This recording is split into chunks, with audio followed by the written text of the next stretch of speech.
Who we got up here with us? Who we got up here with us? Trinity. How you doing, Trinity? Hey, how are you? How you feeling today? I'm doing well, and yourself? Doing very well, blessed and highly favored.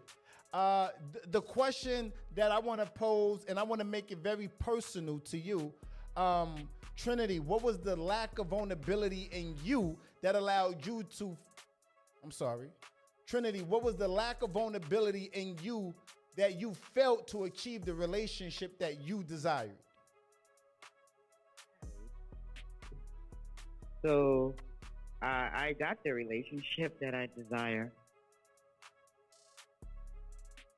Currently. So I don't really understand the question, how it pertains to me. I'm sorry. No, it's okay. I'll break it down and make it plain. So let's answer this in past tense. What were some of the things that you lacked the vulnerability of that allowed you to fail achieving the relationship that you desire? Like, how did you get to where Okay, I can do that. Okay. I can answer that. Yeah. Okay.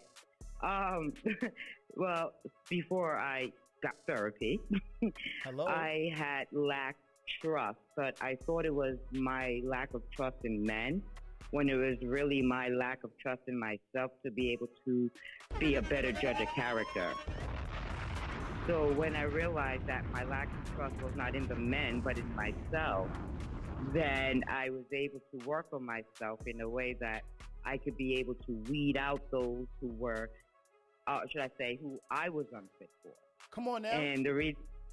And the reason why I said that I was unfit for them was simply because I couldn't be their helpmeet, because I was looking for relationships to gain as opposed to being of service.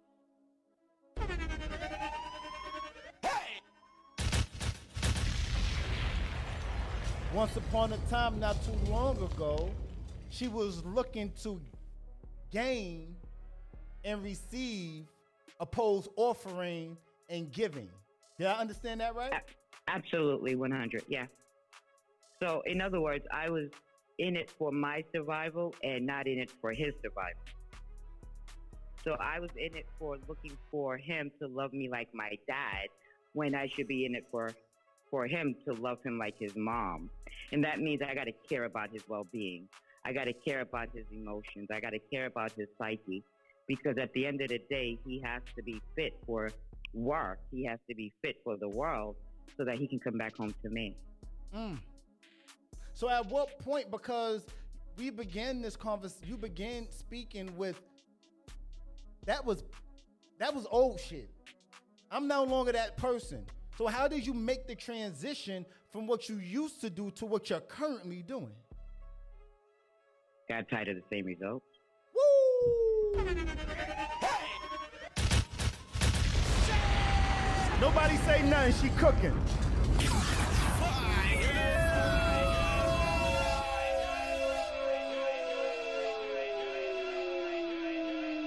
You now listening to Live on Broadway podcast. She got tired of the same old results, so she did something different. So, who should married people confide in when things go awry in a relationship? I don't know about people, but I confide in my husband because, well, he's the only one that will know all the details. So I don't go outside and ask anyone for any advice or anything because I'm dealing with him. So I think that he would be best to direct me and to teach me or to tell me, you know, how I could better interact and engage with him, and vice versa. So I don't have girlfriends that I confide in. I don't have family members that I confide in because my marriage is nobody's business. It's just us two.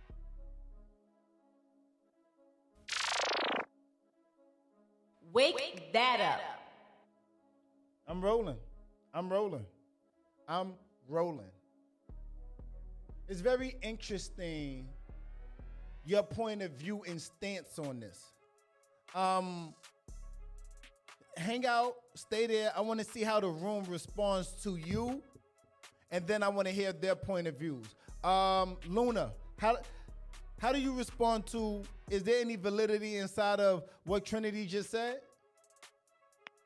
Yeah, absolutely. I mean, I agree with everything that she said that was for her. You know, like I think her having that self discovery and having that self awareness in order to correct what she felt, what she knew was for her, what was great. I think that I have no pushback for that. Like I think that was a beautiful thing, and I could also align with some of what she was saying as far as my lack of vulnerability in regards to trusting myself.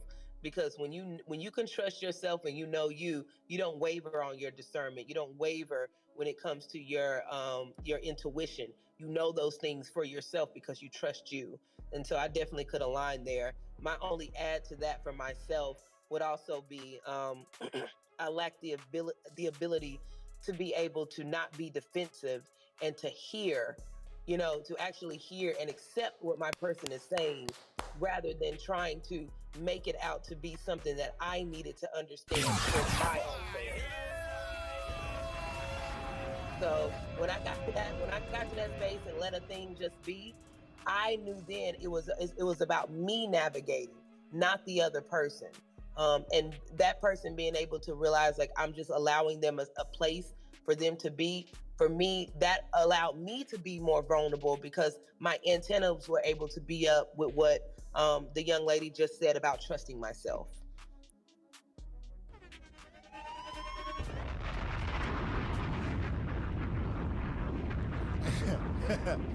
And they wonder why why Live on Broadway podcast get into the bag we do, and why I'm telling you, we for the people. I don't know what they do around the block, up the street, down the corner. We for the people. I love it. I love it. Final thoughts. D, are you by your mic? DWI, you by your mic? Otherwise, I'm going to Trinity. Trinity, it's on you, Queen. Go for it. Okay, well, there's two things that I would like to offer. First is that you got to marry a friend because your friend is somebody who you give grace to. Your friend is somebody who you forgive easily. But not only that, your friend always shows up as they are and you don't require them to change. So if you marry a friend, you will end up with a husband. Secondly, relationships are simply for you to experience yourself as yourself. And you can only experience yourself as yourself if you are in the company of another. Because you cannot be kind in the absence of someone.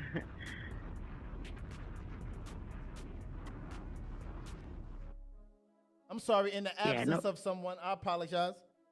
It's okay. You cannot be kind in the absence of someone who is unkind. You cannot be loving in the absence of someone who is desiring to experience love. So love is not an emotion as I know it. It's a demonstrative act.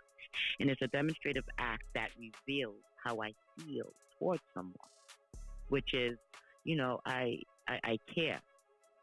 I'm interested in another person and they matter.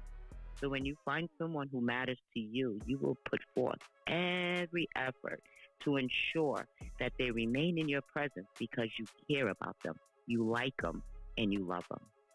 I yield.